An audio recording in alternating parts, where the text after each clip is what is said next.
Sore, kembali lagi di podcast Aksi Nyata dari Kamu untuk Indonesia. Salam aksi nyata dari Kamu untuk Indonesia. Ketemuan lagi sama Aisyah Latiba tentunya.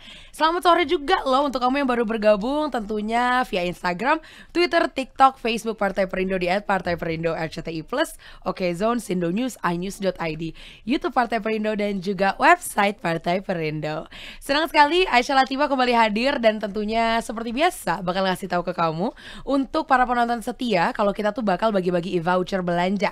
Totalnya ada Rp300.000, ada 3 voucher masing-masing senilai Rp100.000 yang bakal dibagiin untuk 3 orang yang mengutip quotes terbaik di kolom komentar tentunya tentang tema podcast kali ini. Tapi jangan lupa ada kuncinya dulu, yaitu adalah harus follow Instagramnya Partai Perindo di @partaiperindo. Stay tune sampai akhir acara nanti karena kita punya tema yang menarik seperti biasa, very insightful, yaitu adalah bagaimana caranya sukses berbisnis online dengan memanfaatkan teknologi di era digital. Tentunya hari ini kita juga gak bakal ngobrol sendirian karena kita bakal ngobrol barengan sama bintang tamu spesial kita.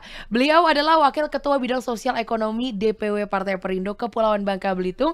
Say hi to Mbak Sinta Afrida. Mbak Sinta, apa kabar? Alhamdulillah baik. Wih, happy banget loh aku hari ini karena temanya ngobrolin seputar bisnis online. Bintang tamunya cewek juga. Terus yang pasti selain sukses berbisnis online, berpolitik juga insya Allah sukses ya Mbak ya. Amin. Kesibukan apa nih Mbak Sinta akhir-akhir ini? Kalau kesibukan sih masih sibuk dengan usaha lah ya. Usaha online bisnis tentunya ya. Online dan offline juga. Online dan offline store ada di berarti Bangka, Jakarta atau di mana? Bangka Belitung. Di Bangka Belitung. Ih keren, aku penasaran banget sama wisata kuliner Bangka. Cuman hari ini kita nggak bakal ngobrolin wisata kuliner ya. Kalau wisata kuliner nanti aja kita bareng ke Bangka boleh ya.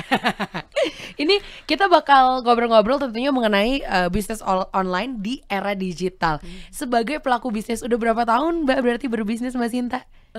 Kalau berapa tahun berbisnis saya udah dari kecil ya. Dari kecil, Iya. umur 1 bulan. Dari mulai SD. Dari SD SD sampai dengan sekarang. sampai sekarang berarti Iya. totalnya tuh udah 15 tahun lebih ada kali ya. Tetapi intensnya itu pada saat SMA.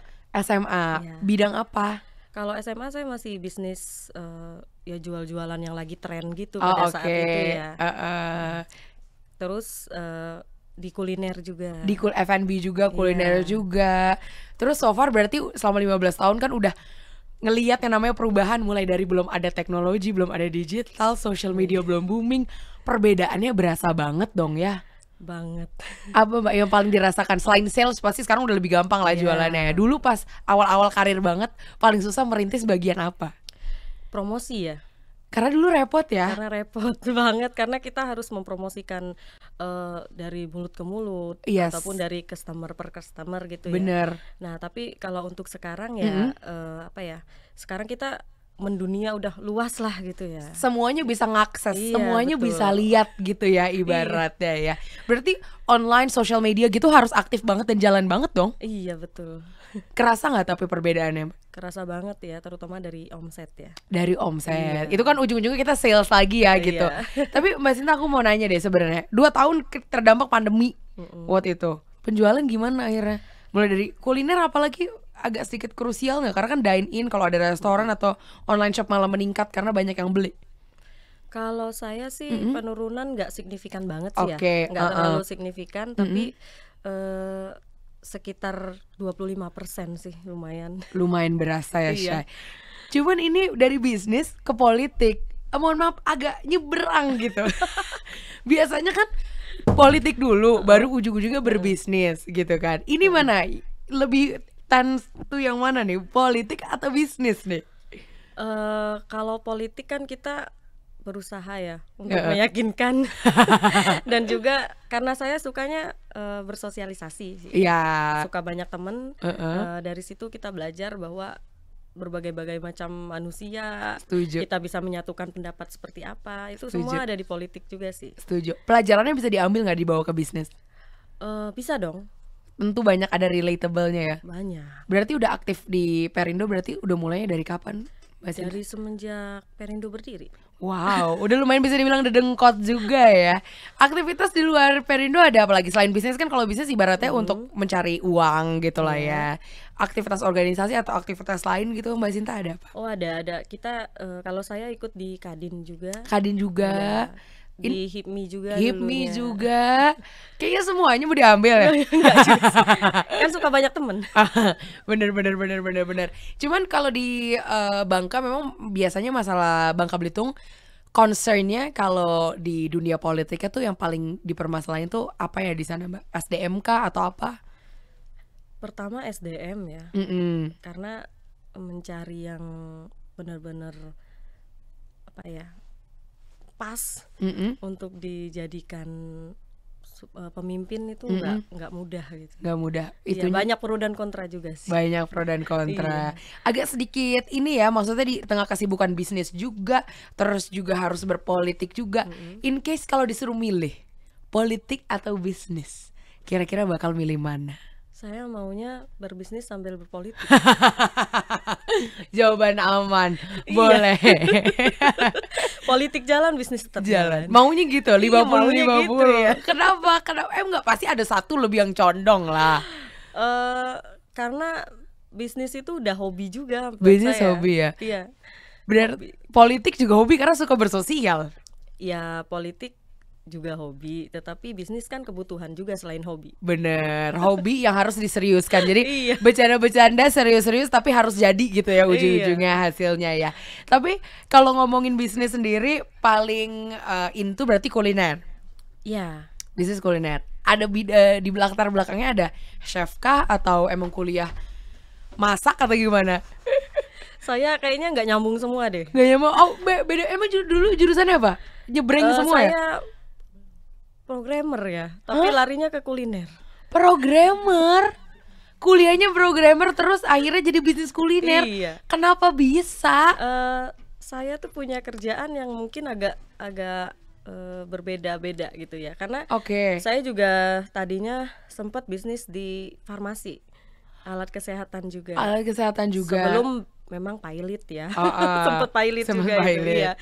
Terus saya ketemu passion saya ya karena hobi, karena masak itu saya hobi. Kayak gitu. Jadi akhirnya ya saya why not gitu kan. Waktu SMA juga saya udah mulai masak. Iya, maksudnya udah mulai berjualan gitu loh untuk makanan.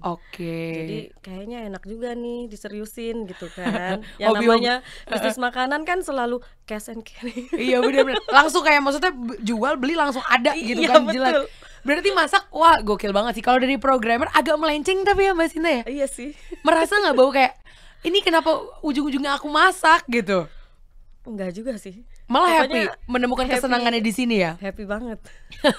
Saya nggak perlu mikir. Karena itu talenta sih kalau menurut aku. Nggak semua orang bisa masak nggak sih? Sebenarnya bisa karena terbiasa. Waduh, susah banget nih ngomongin yang. Aku satu hal yang aku bisa masak paling masak air biar matang. Paling pantun ya saya jadinya.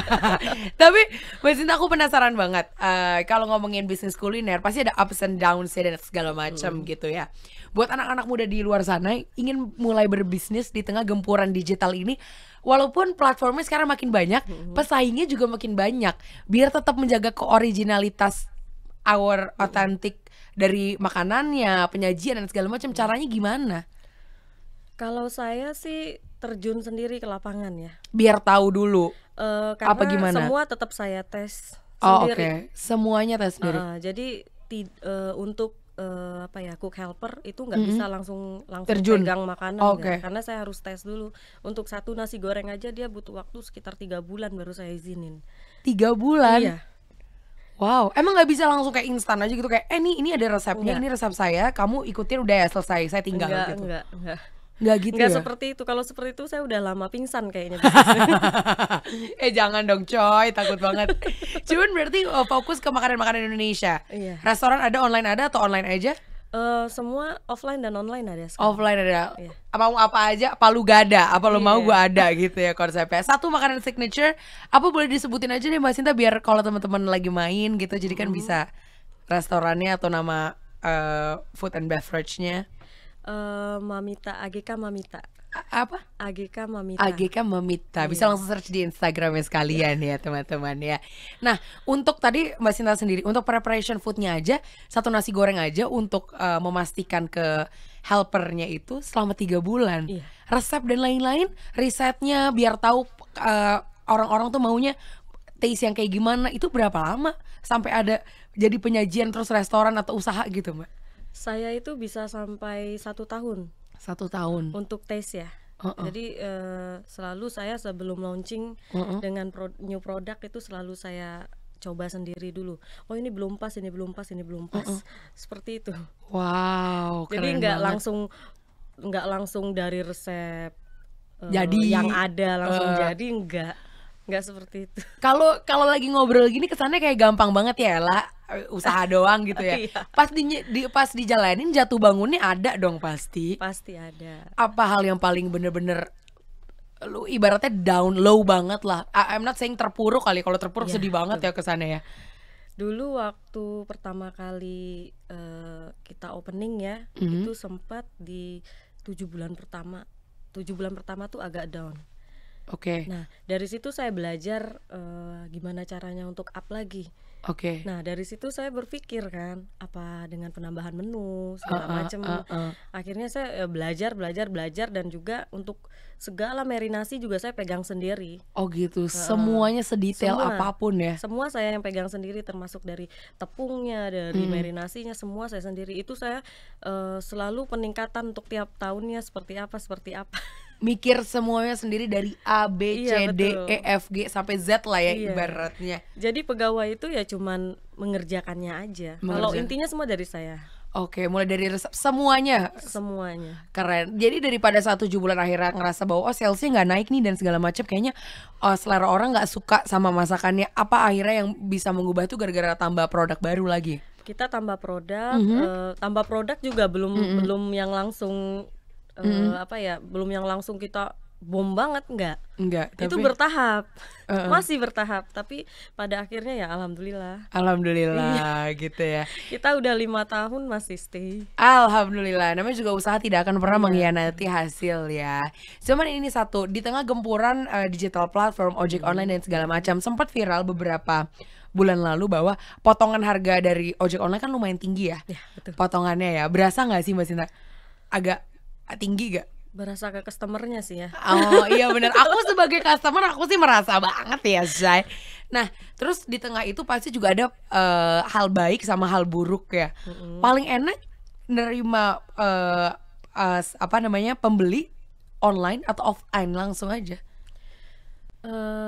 Kalau secara online itu juga enak banget ya, karena memang kita tinggal menyesuaikan apa yang mereka pesan, dan juga sistem uang juga langsung kan masuk ke rekening. Langsung rekening. Oh, itu langsung jadi nggak pernah terhutang lah itu. Sama aja sih sebenarnya ya sama offline ya. Sama maksudnya sama aja. Selama ada duitnya gitu kan ya udah.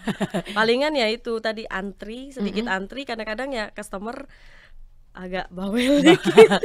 Wajar lah ya. Wajar. Berarti Mbak Sinta ini benar-benar ada di masa asam garam pahit manisnya, ngelihat langsung terjun langsung ke F&B yang dari kuliahnya programmer sekarang benar-benar ada terjun di dunia kuliner dan juga dagang bisnis gitu ibaratnya ya Mbak Sinta? Iya. Saya tadinya juga kontraktor. Jadi, semua bidang nih kayak mau dijalanin. Jadi ya. saya sempat di farmasi, kontraktor juga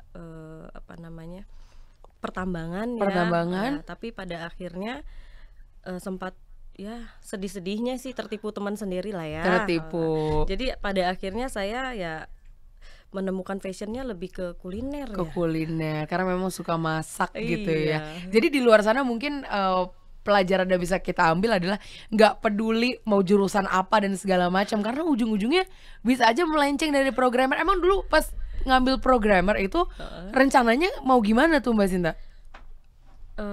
Rencananya karena memang saya kan masih di bidang itu waktu itu. Oh oke. Tapi karena the power of kepepet Mohon maaf. Wanita bisa berpikir apa aja, Mbak. Bukan passion ya, lebih kayak ke BU dan kepepet aja. Akhirnya kayak ya udah mau nggak mau gue masak aja deh, mendingan deh.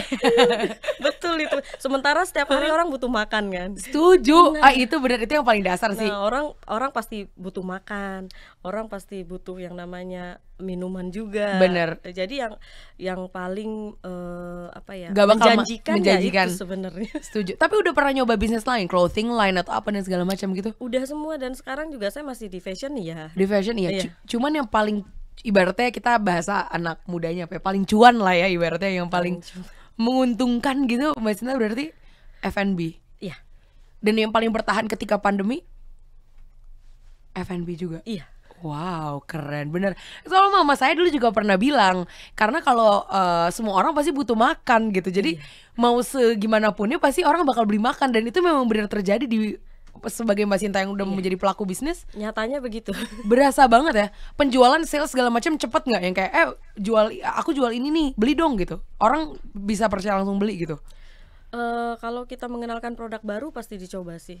Oh iya bener. Iya, dan akhirnya ya sampai sekarang menu juga udah ratusan dan orang juga pasti mencoba semua. Oh gitu. Ya, karena setiap kali saya launching produk itu nggak yang sebulan 2 bulan, tapi risetnya udah tahunan. Iya. Makanya taste-nya yang nyampe ke konsumen itu benar-benar ya udah ini taste yang udah diriset selama ini gitu ya. Ini dari sekarang 2022, semua teknologi udah maksimal dan segala macam. Kalau disuruh pilih bisnis enakan zaman sekarang di era gempulan online, apa bisnis zaman dulu? Ya enakan sekarang lah. Jauh ya. Tapi kan pesaing makin banyak Mbak Sinta. Orang makin segampang itu bikin bisnis usaha makanan terutama. Iya. Kembali lagi kalau kita harus berpikir seperti itu, kembali lagi ke rezekinya. Benar sih. Ke rezeki masing-masing terutama. Kedua ya bagaimana kita cara mempertahankannya aja. Benar. Bagaimana kita mau terjun, yang namanya bisnis nggak ada yang nggak capek. Setuju. Pasti semua capek. Setuju. Tapi ya semua itu kan kita lakukan dengan hobi. Iya benar. Itu karena kembali lagi ke hobi. Tapi kalau merasa terpaksa ya pasti kita merasa capek banget. Setuju. Saya juga sering kali itu lembur sampai pagi. Orang mah lembur sampai pagi biasanya nongkrong party ya. Ini ngulik-ngulik resep masakan gitu ya Mbak Sinta. Saya nggak pernah nongkrong masalahnya. Nongkrongnya dibarengin sama berpolitik dan juga berbisnis paling ya. Yang penting-penting aja sih. Betul, setuju. Wah sangat aku banget ya. Berbeda terbalik maksudnya Mbak Sinta. Tapi aku penasaran deh, ada statement yang bilang nggak semua orang bisa berbisnis. Kayak banyak yang bilang kenapa sih kamu nggak bisnis aja? Sorry aku nggak ada darah bisnis. Mbak Sinta setuju nggak dengan itu? Enggak, karena saya juga nggak ada darah bisnis. Di keluarga nggak ada yang semua pekerja. Semuanya pekerja. Iya, bapak ibu semua nggak ada yang berbisnis. Dan di keluarga pun hanya saya yang berbisnis. Oh gitu. Iya. Jadi sebenarnya itu bukan talent bawaan gitu. Enggak. Kalau bagi saya sih bagaimana cara kita berpikir untuk kedepannya gitu loh, tentang hidup. Karena saya tuh orangnya nggak hobi yang di pekerja suruh melakukan sesuatu 9 to 5 gitu ya. Jadi kerasnya di situ sih sayangnya. Oke, akhirnya ya udah kalau emang nggak bisa disuruh ya sekarang aku buat empire sendiri, buat bikin usaha sendiri gitu kan. Nah di luar sana pasti bukan cuma Aisyah doang, banyak banget anak-anak muda yang lagi live streaming, yang lagi nonton juga pasti banyak banget yang pengen memulai bisnis tapi nggak tahu mulai dari mana. Nggak tahu bisnis yang cocok untuk dia tuh bisnis apa. Biar tahu dan kliknya kunciannya tuh dari mana sih Mbak Sinta? Coba mulai dari hobi diri sendiri sih ya. Oke, misalnya aku sukanya fashion gitu, berarti coba dengan fashion. Oke. Berawal dari kecil-kecilan. Sekarang kalau untuk fashion saya rasa lebih mudah lagi. Kan udah banyak maklon ya, pabrik. Kita tinggal ganti nama aja, brand. Termasuk krim segala macam juga kita tinggal pilih brand kita sendiri aja, udah maklon gitu kan. Dengan modal yang minim sih sekarang. Maksudnya peluangnya jadi jauh lebih banyak lagi ya. Kita tinggal promosiinnya aja seperti apa. Kayak gimana caranya. Iya. Cuman aku udah pernah nyoba juga bisnis 3 kali, 3-3nya gagal. Nggak, maksud aku untuk tahu ya gimana caranya biar nggak gagal lagi. Maksudnya kalau sekali gagal 2 kali, 3 kali, kalau 4 kali gagal lagi kan kayaknya nggak belajar apa-apa dari kegagalan sebelumnya. Nggak tahu gitu kliknya yang mana biar tetap terus telaten, ulet gitu. Kayaknya bawaannya nggak sabaran aja. Gimana ya Mbak? Berasa ini ya kayak kita yang nggak cocok berbisnis gitu kan. Iya. Nah itu yang salah. Itu yang harus diperbaiki. Oh jadi itu ya. Karena kita lihat orang yang sukses sekalipun itu belum tentu dia nggak melewati masa-masa sulit loh. Dan gagalnya juga bukan sekali 2 kali kali ya. Saya udah puluhan kali juga gagal. Oh gitu, puluhan kali. Iya. Kalau 3 kali masih ditulis, puluhan kali itu berarti udah jatuh bangun, jatuh lagi. Jatuh banget sampai nggak ada duit sama sekali, bener. 0 rupiah. Iya, saya sempat jadi pegawai lagi bahkan. Pegawai kerja lagi maksud untuk dapat duit lagi gitu. Saya sempat jadi pegawai lagi. Nah pada saat saya udah memang udah red gitu ya, terus saya langsung konfirmasi ke ownernya, saya ke owner pabriknya, saya bilang gini, saya kayaknya nggak cocok deh. Karena saya suka ini aja, daripada saya suka bolos gitu kan. Jadi lebih baik ini. Akhirnya kita sistemnya kerjasama waktu itu. Saya tetap mau kerja tapi dia tetap mau saya kerja gitu ya. Tapi sayanya nggak mau. Ya udah kalau kayak gitu saya bilang, ya udah kalau kita sistem kerjasama aja bagaimana? Oh gitu, akhirnya bergabung, enak ya. Kalau memang sudah ada courage-nya gitu ibaratnya Mbak Sinta. Cuman gagal tadi sempat ngomong sampai akhirnya balik kerja lagi. Prosesnya berarti panjang banget. Berarti mungkin teman-teman yang lagi pada nonton ini yang baru gagal sekali harus sabarin dulu aja kali ya. Baru gagal sekali udah ngerasa paling sedih kan.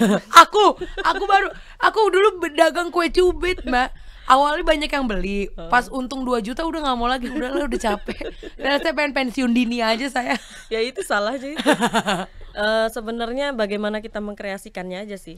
Benar, berarti inovasi kalau sebagai penglihatan seorang pebisnis gitu ya, inovasi paling ideal dilakukan setahun tuh berapa kali? Atau mungkin kayak 10 tahun sekali atau sebulan sekali apa? Kalau untuk inovasi itu kita harus berpikir setiap hari. Dia harus berpikir setiap hari bagaimana ke depannya, bagaimana untuk bulan depannya lagi, bagaimana untuk tahun depannya lagi, planningnya seperti apa. Itu saya udah canangkan semua. Oh gitu. Jadi udah terplanning. Oh berarti aku yang salah ternyata. Memulai bisnis nggak bisa hanya dengan ada modal aja. Setuju. Gimana cara mempertahankan modal itu? Ada modal tapi nggak mau kerja langsung, nggak mau turun, nggak mau capek juga nggak bakalan bisa. Kalau nyuruh orang tuh nggak mungkin. Kita nggak bakalan bisa. Kita nggak bakalan bisa menyerahkan bisnis secara langsung ke orang lain. Oke. Pasti KO juga nanti. Pasti KO juga. Ini nih hari ini dapat apa, kita akan mulai bisnis hari ini juga nanti ya Mbak Sinta. Habis pulang dari sini aku akan memulai bisnis, kita nggak ada yang tahu ya. Cuman aku penasaran banget di tengah bisnis online dan segala macam lagi marak. Semua akses kan dimudahin, tapi ada ininya dong, pasti ada semua sisi positif, pasti ada negatifnya gitu ibaratnya. Apa hal yang membuat jadi kendala gitu di tengah gempuran bisnis online dan era digital ini Mbak Sinta? Kalau bagi saya sih nggak ada yang nggak ada yang sulit, negatif. Nggak ada yang negatif. Semua positif. Bagi saya nggak ada yang negatif, tapi adanya negatif banget paling. Itu bagi yang suka menyerah sih. Aku banget demasif. Aku mah demasif, menyerah mulu. Cuman pasti nggak ada, berarti semuanya harus dilihat dari perspektif yang baiknya aja gitu kali ya. Kalaupun ada kompetitor gitu ya, ya kita cukup melihat. Oke. Kita melihat, maksudnya promosinya seperti apa. Terus uniknya dia seperti apa. Ya kita juga kan bisa belajar dari situ ya. Belajar kekurangan kita apa sih. Karena kalau kita bisnis kita merosot, itu pasti ada kekurangannya dong. Setuju. Nah dari situ kita belajar. Jangan malu ngelihat kekurangan kita sendiri. Jangan kadang-kadang orang suka nggak nyadarin kesalahannya sendiri apa. Dan nggak mau belajar, nggak mau ngakuin gitu ya Mbak Sinta. Egoisnya di situ. Nah itu belum bisa jadi jiwa pemimpin belum. Yang hal seperti itu belum. Itu basicnya sebenarnya sih ya. Iya, sebenarnya untuk ngelatih itu gampang kayak gitu. Kalaupun kita ngerasa ada pesaing, itu bukan untuk kita negatif thinking ke dia atau enggak. Cukup kita pelajari aja, gerak-gerik kita pelajari segala macam. Apa yang dilakuin salah kita lakuin bener, apa yang dia lakuin bener kita contoh gitu ya. Terakhir deh mungkin nih Mbak Sinta, dari tadi kita udah ngobrolin bisnis di era digital. Gimana caranya politik sama bisnis ternyata bisa selaras bareng gitu. Tips and trick untuk anak-anak muda generasi Z dan juga millennials di rumah yang pengen accelerate di bidang bisnis, di bidang politik juga, di karirnya, ada nggak yang pengen Mbak Sinta sampaikan tentunya? Untuk para kaula muda terutama ya, mulailah bisnis dari hobi sendiri. Oke. Jangan ikut-ikutan, jangan hanya mau melihat sisi positifnya aja, sisi enaknya seperti apa, jangan. Kita memulai itu pasti ada kendala. Betul. Nah, dari kendala itu kita belajar lebih dewasa. Karena kadang-kadang nggak orang lain, nggak teman saya juga sih. Kadang-kadang sekali berbisnis dia udah KO dikit udah nggak mau. Itu aku juga kok, tenang aja. Udah bukan nyindir loh Mbak ya. Jadi harus. Iya, pokoknya ya tetap semangat, tetap berpikir dengan baik, tetap positif. Setuju. Dan tetap ibadah. Itu. Jadi kita harus berpikir, kalau kita nggak cocok di sini, ada banyak bisnis lain loh yang harus kita kerjakan. Setuju. Di dunia ini nggak hanya satu passion, tapi banyak passion yang harus kita ikuti. Saya juga udah berkali-kali jatuh bangun, udah nyungsruk malah ya. Udah pingsan, udah sempat koma dulu. Nyungsruk banget, tapi ya alhamdulillah. Pada akhirnya saya merasa kegagalan saya itu kesalahan saya sendiri, bukan kesalahan orang lain. Jadi dari situ belajar dan ya akhirnya bisnis masih berjalan. Alhamdulillah, itu dia tuh ya teman-teman. Nah, yang kita obrolin dari tadi, berbisnis online relate banget sama campaign dari Partai Perindo. Campaign aksi nyata #dari kamu untuk Indonesia ini movement yang dijalankan sama Partai Perindo, yaitu produktif, solutif, modern, bersih, berintegritas, peduli, dan turun tangan untuk Indonesia sejahtera. Partai Perindo juga memanggil nih putra-putri terbaik Indonesia sejahtera melalui konvensi rakyat, yaitu program penjaringan secara daring bagi warga Indonesia yang berminat mendaftarkan diri sebagai bakal calon anggota legislatif Bacalek di semua tingkatan pemilihan DPRD Kabupaten Kota, DPRD Provinsi, dan juga DPR RI. Untuk daftar caranya gampang banget. Detailnya kunjungin website di www.konvensirakyat.com. Dan kalau kamu ingin mendaftar sebagai anggota Partai Perindo, bisa mengunjungi website www.partaiperindo.com atau klik di bit.ly/member Partai Perindo. Happy banget karena Aisyah juga bakal ngasih tahu kalau kamu udah memberikan quotes terkait dengan tema hari ini. Kita bakal ngumumin 3 pemenangnya pada minggu depan, tentunya di Instagram Partai Perindo di @partaiperindo. Jadi jangan lupa follow dulu Instagram @partaiperindo. Thank you so much Mbak Sinta. Very insightful. Aisyah happy banget. Mulai dari sini kayaknya Aisyah akan mulai berbisnis ya. Harus. Takut loh di pressure, harus ya. Karena dari tadi udah menginspirasi banget untuk teman-teman yang lagi nonton juga ingin berbisnis, langsung aja. Yang penting tadi intinya apa Mbak? Harus percaya diri dan kalau gagal harus coba lagi ya. Iya. Sampai kapan? Ya sampai ngerasa nggak gagal lagi. Wih, keren. Itu dia. Sampai kapan? Kalau aku sampai udah lupain aja deh ya. Thank you juga tentunya untuk Partai Perindo yang selalu bergerak dengan aksi nyata. Semoga Partai Perindo semakin sukses dan maju terus untuk Indonesia sejahtera. Salam aksi nyata dari kamu untuk Indonesia. Aisyah Latifah pamit. Sampai ketemu. Bye-bye. Marilah seluruh rakyat Indonesia, arahkan pandanganmu ke depan. Raihlah mimpimu bagi nusa bangsa, satukan tekad untuk masa depan. Pantang menyerah, itulah pedomanmu. Entaskan kemiskinan cita-citamu, rintangan tak menggentarkan dirimu. Indonesia maju, sejahtera tujuanmu, nyalakan api semangat perjuangan.